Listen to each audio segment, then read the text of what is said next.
말씀입니다. 네, 우리 같이 합독하겠습니다.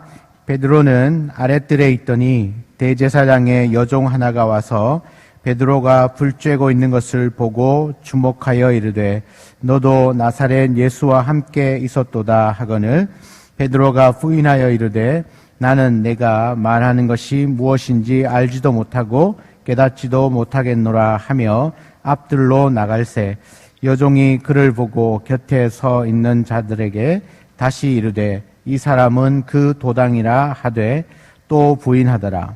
조금 후에 곁에 서 있는 사람들이 다시 베드로에게 말하되 너도 갈릴리 사람이니 참으로 그 도당이니라. 그러나 베드로가 저주하며 맹세하되 나는 너희가 말하는 이 사람을 알지 못하노라 하니 닭이 곧 두 번째 울더라. 이에 베드로가 예수께서 자기에게 하신 말씀 곧 닭이 두 번 울기 전에 내가 세 번 나를 부인하리라 하심이 기억되어 그 일을 생각하고 울었더라. 아멘. 아멘. 새벽에 귀한 감사의 물 드렸습니다. 하나님의 방법대로 살아가는 삶이 되기에 인도하여 주옵소서. 은혜를 다하여 주옵소서. 네, 감사의 물 드렸습니다. 주께서 드린 예물 위에 그의 기름 부어주실 줄 믿습니다. 3일째인데 적응돼 가고 있습니까? 이 특세는 항상 적응할 만하면 맞춰가지고 계속 이렇게 새벽에 기도하면 좋은데 그죠? 제 꿈이 뭐라고요? 새벽 기도를 여기서 하는 겁니다. 매일같이. 그래서 구석구석에 이렇게 앉아서 예배를 드리고 기도가 쌓여지면 얼마나 좋을까요? 그죠?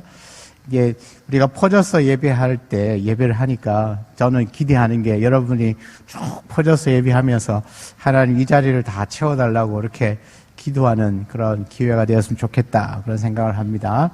하나님 여러분 오늘도 말씀을 듣고 기도하는 중에 하나님께서 큰 은혜를 다해 주실 줄 믿고 특별히 고난주간 한 주간을 보내시면서 십자가를 한번 묵상하고 도대체 십자가와 나와 어떤 관계가 있는가, 내가 왜 그 십자가를 따라가야 하는가, 거기에 대한 분명한 인식을 가지고 그렇게 앞으로의 남은 그 신앙생활을 잘 감당해 나갔으면 좋겠습니다. 오늘 본문의 말씀을 가지고 우리 베드로의 부인과 회개라는 제목으로 주의 말씀을 나누겠습니다. 어제 살펴본 것처럼 검과 몽치를 가지고 예수님을 체포한 이 군인들은 이 대제사장에게로 예수님을 끌고 갔습니다. 여러분 마가는 그 대제사장의 이름을 언급하고 있지는 않지만요. 마태와 그 요한복음에 보면 이 대제사장의 이름이 나오는데 가야바입니다. 가야바라고 하는 대제사장의 그 관정에 있는 그 이제 재판정이 있습니다. 재판정. 그 재판정에 가는데요. 거기 갔더니 이미 예수의 대적이었던 대제사장들과 또 장로들과 서기관들이 다 모여 있었습니다. 그들이 모여서 하는 일은 예수님을 죽이려고 그 죄목을 찾고 있는 건데요. 여러분 한번 생각해 보시면 보통 그 죄수를 잡아오고 그리고 그 죄목을 정리한 다음에 재판을 열지 않습니까? 그런데 예수님을 잡아서 재판정에 갔는데 이미 벌써 그 재판을 하려고 사람들이 다 모여 있고 무슨 죄로 이 사람을 재판할까 그 죄목을 이제 찾고 있다는 거죠. 사람을 잡아오기도 전에 벌써 재판정을 열어놓고 사람을 기다리고 있는 형국이고요. 또 대부분 이 공회는 낮에 열리게 되는데 예수님이 잡히시던 건 목요일 밤이니까요. 밤에 그들이 공회로 열려 있다는 겁니다. 그러니까 철저하게 이제 준비를 하고 있는 것을 보고 있습니다. 또 거짓 증인들이 몇 명이 또 등장을 합니다. 그래서 거짓 증인들이 이런 저런 증언들을 막 이야기를 하지만 전혀 사실과는 달라서 증거의 효력을 발휘하지 못합니다. 이런 사실들을 쭉 보게 되면 예수님께는 어떠한 죄목도 없다는 사실을 우리가 알 수가 있겠죠. 그런데 이 가야바 대제사장의 관정이 열리고 있는 이 재판정에 그 예수님에 대한 그 첫 번째 그 재판 자리에 멀찍이 따라 들어온 한 사람이 있었는데 그가 바로 베드로였습니다. 오늘 이 본문인 이 베드로가 세 번이나 예수님을 부인한 장면, 이 사건은요, 사복음서에 다 이렇게 기록이 되어져 있습니다. 여러분, 이게 예수님의 행적 중에 정말로 중요한 사건들이 사복음서에 다 기록이 되어 있거든요. 그런데 이 베드로가 예수님을 부인한 이 사건이 사복음서에 다 기록이 되어져 있어요. 여러분, 사복음서에 다 기록되어 있는 건 예를 들면 오병이어 사건, 이런 건 굉장히 중요한 사건이기 때문에 다 기록을 하고 있습니다. 그런데 뭐 예수님이 세례받는 그 장면, 뭐 이런 것들, 그 중요한 장면만 사복음서에 있지 나머지는 잘 없어요. 그런데 부인하는 사건이 있다는 건 그만큼 이 사건이 주는 의미가 크다는 이야기입니다. 여러분, 베드로가 예수님을 부인한 이 사건은요, 앞에서 한 명이 더 있었죠. 예수님을 배반했던 한 사람, 바로 이 가룟 유다였습니다. 이 가룟 유다와 아주 선명하게 대조를 보여주고 있습니다. 예수님을 부인하고 배신했던 이 가룟 유다는 후에 어떻게 됐습니까? 스스로 목숨을 끊었습니다. 그러나 베드로는요, 회개하고 순교하기까지 복음을 위하여서 자신의 삶을 바쳤던 사람입니다. 그러니까 둘 다 예수님을 부인했지만 한 사람은 돌이켰고 한 사람은 돌이키지 못했다는 거죠. 여러분, 이 베드로가 어떤 사람입니까? 베드로는 예수님의 수제자라고 아주 강한 자부심을 갖고 있던 제자였습니다. 또 예수님의 12제자들 중에서 베드로, 요한, 야고보 이 세 사람은 늘 예수님 곁에서 중요한 사건들마다 같이 했던 세 사람 중에 한 사람이 베드로였습니다. 회당장 야이로의 그 딸, 죽은 딸을 살릴 때도 예수님 옆에 있었던 사람은 이 세 사람과 그 야이로의 부모님 이외에는 그 자리에 함께 할 수 없었고요. 또 변화산에서 모세와 엘리야를 만날 때 그때도 옆에 있었던 제자가 바로 이 베드로와 야고보와 요한 세 사람이었다는 거죠. 그러니까 늘 중요한 자리에 예수님의 가장 측근에 있었던 제자, 그 사람이 바로 베드로입니다. 여러분, 예수님께서 잡히실 때 제자들이 다 도망가 버릴 것이라고, 자신을 버릴 것이라고 예언을 하니까요. 이 베드로는 오늘 14장 29절에 보면 다 버릴지라도 나는 그러하지 않겠다 라고 아주 장담을 했습니다. 예수님께서 다시 말씀하세요. 오늘 닭이 2번 울기 전에, 이 밤 닭이 2번 울기 전에 내가 3번 나를 부인할 것이다. 그렇게 말씀하시니까 베드로는 31절에 베드로가 힘있게 말하되 내가 주와 함께 죽을지언정 주를 부인하지 않겠나이다. 그렇게 힘있게 말했던 사람이 베드로였습니다. 여러분, 베드로는 자신이 예수님의 수제자로서 누구보다 예수님을 사랑하고 충성심이 강하다고 스스로가 그렇게 믿었습니다. 예수님을 위해서라면 죽음까지도 감당할 수 있다고 의심치 않았어요.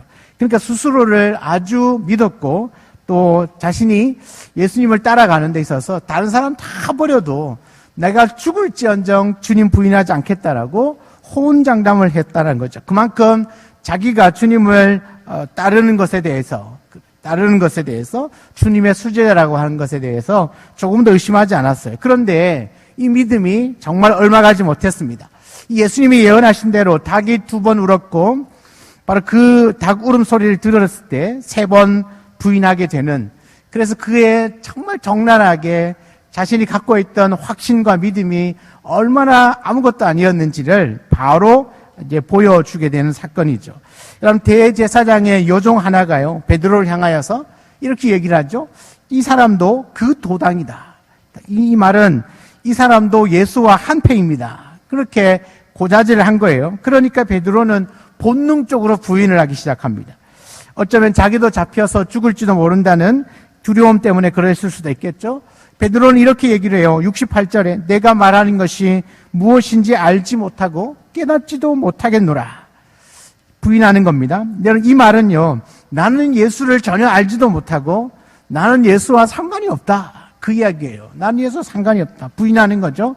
그 순간 아마 자신이 살아야 되겠다라고 생각을 했을지 모릅니다. 그런데요, 3번째 그 여종이 너도 그 도당이라고 말하니까 이 71절에 이 마가만 기록하고 있는데요. 71절에 어떻게 반응하냐 하면 그러나 베드로가 저주하며 맹세하되. 누구를 저주했다는 이야기일까요?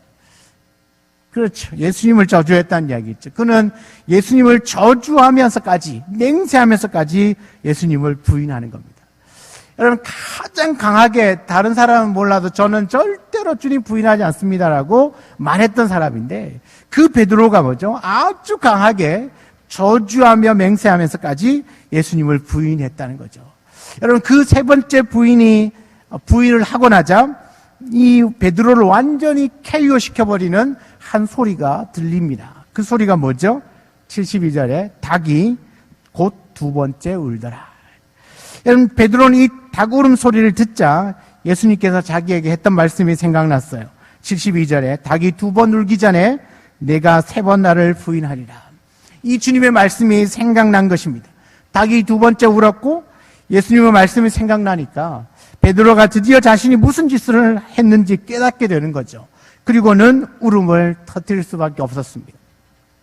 마태와 누가는 밖에 나가서 심히 통곡하니라 그렇게 기록합니다. 그러니까 그 닭울음 소리를 듣고 예수님의 말씀이 생각나서 도저히 그 자리에 있을 수 없어서 밖으로 뛰쳐나가서 펑펑 울었던 겁니다. 여러분, 이 베드로의 눈물의 의미가 무엇일까요? 아마도 후회, 내가 왜 그랬을까? 후회, 또 그 회개의 눈물이 아니었겠습니까? 여러분, 그분은 자신의 그 비겁한 행동이 너무나 부끄러워서 울었을 겁니다. 그리고 그렇게 호언장담했던 자신이 그 여종 한마디, 당신도 예수와 한패조라고 하는 그 말에 세 번씩이나 부인했던 그 모습이 얼마나 부끄러웠겠습니까? 그래서 뛰쳐나가서 펑펑 울었던 겁니다. 여러분, 이 닭울음 소리가요, 이 베드로의 영혼을 깨운 겁니다. 그리고 그 예수님의 말씀이 생각나자 그 주님을 부인했던 그 자신의 너무나 부끄러운 모습을 보게 되었다는 겁니다. 여러분, 이 베드로의 영혼을 깨우고 자신의 그 부끄러운 모습에서 돌아서게 만들었던 그 닭 울음 소리. 성경은 괜히 그냥 기록한 게 아니에요. 그죠? 이 닭 울음 소리가 아마도 베드로는 평생에 닭을 안 먹었을 수도 있습니다. 아니면 그 닭 울음 소리를 들을 때마다 가슴이 얼마나 찢어질까요? 이 장면이 생각이 나니까. 내 사랑하는 주님을 배반했던, 부인했던 이 사건이 생각나니까 얼마나 그 울음소리를 들을 때마다 아마 눈물을 흘리고 가슴을 치고 또다시 자기의 삶을 돌아보면서 다시는 내가 이런 주님을 부인하는 자리에 서지 않아야 되겠다라고 결심하지 않겠습니까? 성경에 기록은 되어져 있지 않지만 그 야사에 보면 베드로가 우리가 알다시피 이제 거꾸로 십자가에 달려서 순교했다라고 우리가 다 전에 듣고 있지 않습니까? 왜 그렇게까지 갔겠습니까? 다시는 부인하고 싶지 않거든요. 내 주님을 부인하고 싶지 않으니까 그는 죽을지언정 오히려 거꾸로 달려 돌아간 자기가 죽을 수 있다는 것을 너무나 감격스러워하면서 죽어갔다는 거죠. 베드로가 왜 그렇겠습니까? 그의 귓가에는 항상 뭐가 들립니까? 닭울음 소리가 들리는 거죠. 아마도 그 평생에 자신의 영혼을 깨우는 소리가 닭울음 소리였을 겁니다. 그 울음소리가 들릴 때마다 예전에 부인했던 장면도 생각나고 동시에 뭐가 또 생각나겠습니까? 하나님 말씀이 생각나겠죠. 예수님의 말씀이 생각나서 돌아서는 겁니다. 회개하는 것이죠.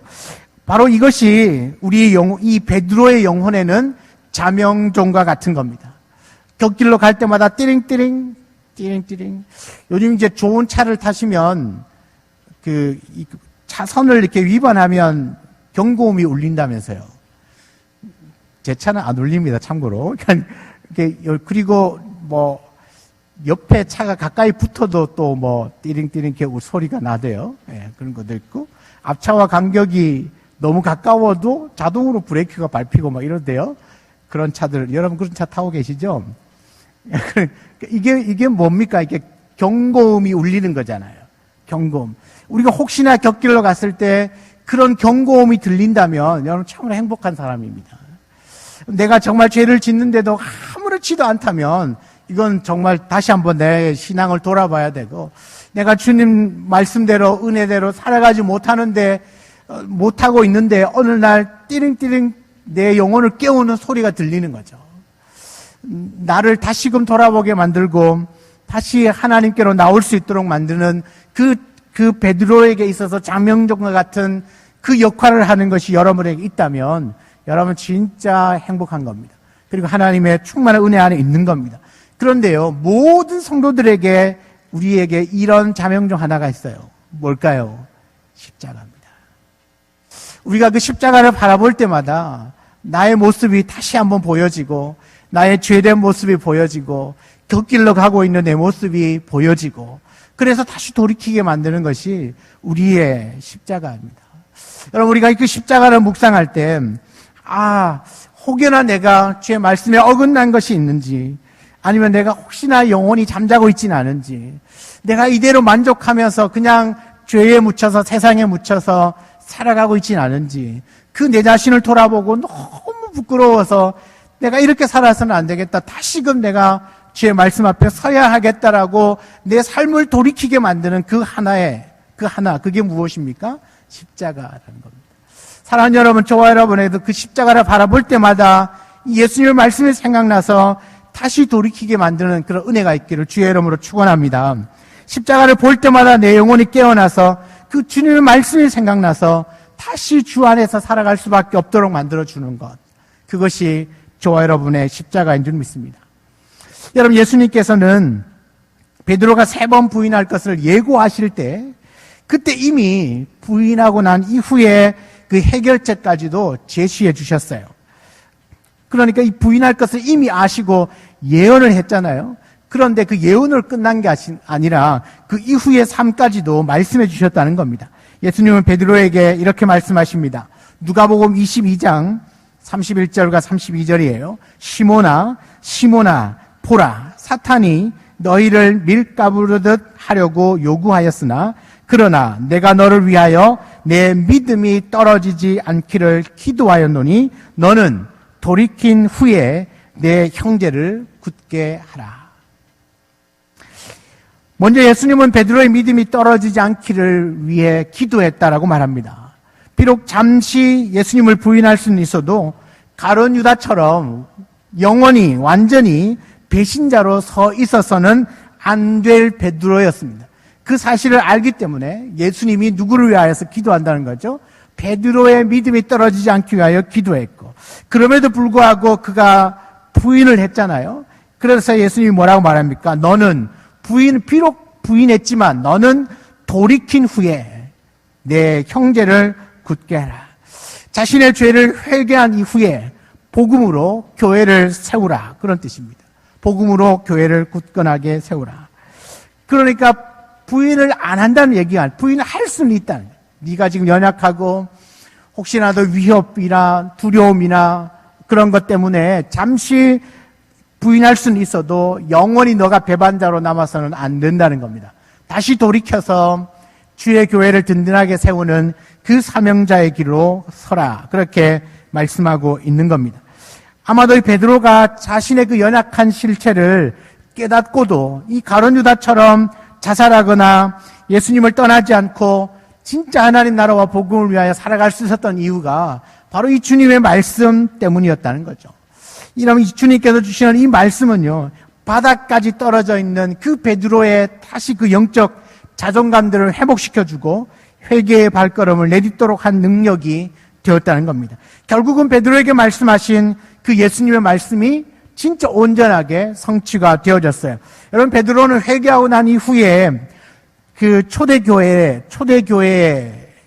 그 예루살렘 교회의 첫 번째 목회자가 되고, 또한 이 하나님 나라 선교, 세계 선교에 복음이 온 땅에 전파되어지는데 결정적인 역할을 감당했습니다.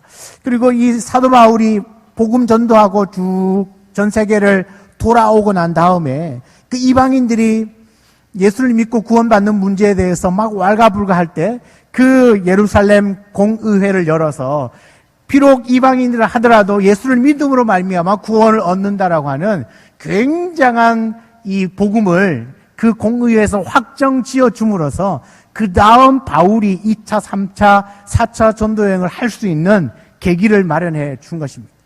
그러니까 이게 성령이 충만하여서 교회가 세워지고 복음이 막 증거되어질 때에도 그때도 여전히 이방인들에게 복음 전해지는 것이 이상하게 여겨졌다는 거죠. 그러나 베드로가 그 예루살렘 교회를 목회하는 동안에 그곳에서 결정되어진 그 공의의 결정이 결국 복음이 이방인에게 급속도로 번져나가는 정말 중요한 기폭제가 되었다는 겁니다. 그 중심에 베드로가 서 있었습니다. 그러니까 이 주님이 베드로를 향하여서 네가 돌이킨 이후에 너의 형제들을 굳게 하라고 말씀하신 그 말씀이 그대로 이루어졌다는 사실을 볼 수가 있습니다. 그리고 그는 죽기까지 복음을 전하다가 순교한 순교자로 영예롭게 아마도 하나님의 생명책에 기록이 되어졌을 겁니다. 사랑하는 여러분, 예수님이 잡히시기 전에 마지막 그 만찬 자리에서 예수님과 함께 죽을지언정 주님을 부인하지 않겠다라고 말씀한 그 말은 어쩌면 베드로의 진심이었을 겁니다. 진심이었습니다. 그러나 인간의 그 연약하다는 거죠. 그 인간 자신 안에 있는 그 죄의 본성 때문에 언제라도 죄를 지을 가능성이 있다는 거죠. 여러분, 우리가 주님을 따른다라고 말하는 거, 내가 주님을 믿는다, 주님 사랑한다는 말, 진심 아닙니까? 본심이잖아요. 그럼에도 불구하고 때때로 가끔씩 내가 원하든 원하지 않든 죄를 지을 수 있잖아요. 그 가능성을 늘 안고 있는 존재가 우리들이거든요. 그러나 뭐죠? 누구나 죄는 지을 수 있을지 모르지만 끝까지 그 죄 아래 살아서는 안 된다는 이야기입니다. 그러므로 뭐죠? 회개할 수 있다는 것이 너무나 중요합니다. 돌이킬 수 있다는 것 그 자체가 우리에게는 엄청난 축복입니다. 이 베드로를 돌이키게 했던 것이 바로 그 닭 울음소리, 그 울음소리를 들었을 때 떠오르는 그 예수님의 말씀이었습니다. 여러분, 그 주님의 말씀이 기억날 때 그의 삶을 온전히 돌이킬 수 있었다는 사실을 믿으시기 바랍니다. 만약 그 주님의 말씀을 기억해내지 못했다면 아마도 그 베드로도 가룟 유다의 길을 걸어갔을지도 모릅니다. 그러나 그 순간 베드로를 완전히 돌이키고 KO시킬 수 있었던 건 주님의 말씀이었습니다. 여러분, 그 닭 울음소리는 그의 영혼을 깨우는 것이고요, 그의 인생을 송두리째 바꾸어 놓는 건 주님의 말씀이었다는 겁니다. 베드로는 그 주님의 말씀이 생각나서 온전히 회개할 수 있었고 완전히 주님 앞으로 돌아올 수 있었습니다. 그가 이후에 그의 인생이 그 주님의 말씀 때문에 결정이 되어졌다는 겁니다. 사랑하는 성도 여러분, 회개할 수 있는 건 우리에게 엄청난 은혜입니다. 죄를 안 짓는 것보다 더 큰 은혜가 아마도 돌아갈 수 있는, 회개할 수 있다는 것이 더 큰 은혜입니다. 왜요? 이 땅에 죄를 안 지을 수 있는 사람은 한 사람도 없거든요. 죄를 안 짓는다라고 믿는 그 자체가 엄청난 교만이거든요. 근데 죄를 지을 수 있다면 나에게도 연약함이 있고 언제라도 죄 때문에 걸려 넘어질 수 있다는 존재를 내가 인식을 하고 내가 인정을 한다면 그 다음은 뭐죠? 돌이킨 후에 돌아갈 수 있다는 거죠. 우리의 모든 삶은 회개하지 않아서 일어나는 일들이 너무너무나 많이 있습니다. 회개하지 않아서, 돌이키지 않아서, 돌이키기만 한다면 다시 원점으로 돌아가서 회복되어지고 정말 주와 복음을 위하여 살아갈 수 있는 인생인데 잘 회개하지 않아요. 돌이키지 않는다는 거죠. 왜? 우리 안에 있는 교만함일 수도 있고 자신의 그 죄됨을 못 볼 수도 있다는 겁니다. 아직까지 내 영혼의 자명종이 울리지 않아서 자신의 모습을 못 볼 수도 있다는 겁니다. 사랑하는 여러분, 저와 여러분의 그 일상의 삶 가운데 늘 말씀이 생각나서 그 말씀 때문에 다시 주님께로 돌아갈 수 있기를 주의 이름 축복합니다. 결국은요, 이 말씀이 나를 인도할 것이고 비록 죄를 지었을지라도 다시 돌아오게 하는 건 우리 주님의 말씀입니다. 우리가 비록 실패하여 낙심한 가운데 있을지라도 여러분, 십자가로 말미암아 다시 주님의 말씀을 기억하고 회개할 수 있기를 간절히 소망합니다. 그냥 일상적으로 살아가다가 그냥 무덤덤하게 살아가는 그 일상 가운데 어느 날 고개를 탁 들고 봤더니 십자가가 눈에 보이는 거예요. 그 십자가를 보는 순간 내가 무엇 때문에 이렇게 열심히 살지? 지금 내가 무엇을 향하여 내 인생을 지금 달려가고 있지? 내가 지금 이렇게 열심히 하는 것이 지금 무엇 때문에 내가 이렇게 열심히 하고 있지? 내 열심의 이유, 내가 지금 살아가는 이유, 내가 지금 기도하고 있는 이유, 이 모든 것들이 그 십자가를 보는 순간에 다 정돈이 되어지는 겁니다. 그렇구나. 여러분, 우리에게 비록 실패하고 낙심할 수 있고 또 때로는 죄를 지을 수도 있어요. 인정하셔야 됩니다. 그 인정한다면 그 다음은 뭐죠? 돌이키게 만드는 그 십자가를 보고 다시 내 인생을 정돈하고 그 십자가를 바라볼 때 주님이 내게 주신 그 메시지, 말씀들이 생각나서 다시 그 말씀으로 돌아오게 만드는, 돌아가서 그 말씀대로 살아가고자 몸부림치는 그런 삶, 바로 그런 삶이 바로 주님이 우리에게 향하신 그런 삶이 아닌가 생각을 합니다. 또한 그 말씀으로 온전히 돌아가 살아야만 여러분 이 험난한 세상 가운데서 정말 주님의 뜻대로 살아갈 수 있는 겁니다. 사랑하는 여러분, 이 고난 주간을 보내시면서 특별히 늘 그 십자가를 한 번 더 쳐다보십시오. 그것이 상징이 되어서는 안 되지만 그 십자가가 나에게 무슨 큰 위력을 주는 영화에서 보는 것처럼 십자가를 내밀면 귀신이 도망가는 그런 어떤 부적과 같이 여기시면 안 되겠지만 그 십자가를 쳐다보는 순간 나의 실체가 드러나고 내가 주 없이는 살 수 없는 다시 주의 말씀에 생각나서 그 말씀으로 돌아가고 하나님께로 돌아가고 죄된 자리에서부터 다시금 성령 충만한 자리로 돌아오고 내 영혼을 깨우고 나의 삶을 깨울 수 있는 그런 내 영혼의 자명종과 같은 그 역할을 하는 그 십자가를 늘 보시고 묵상하시면서 삶을 정돈해 나가며 주의 뜻을 따라 살아갈 수 있는 저와 여러분 되기를 주의 이름으로 축원합니다. 우리 같이 한번 찬송하고요. 우리 기도하기를 원합니다.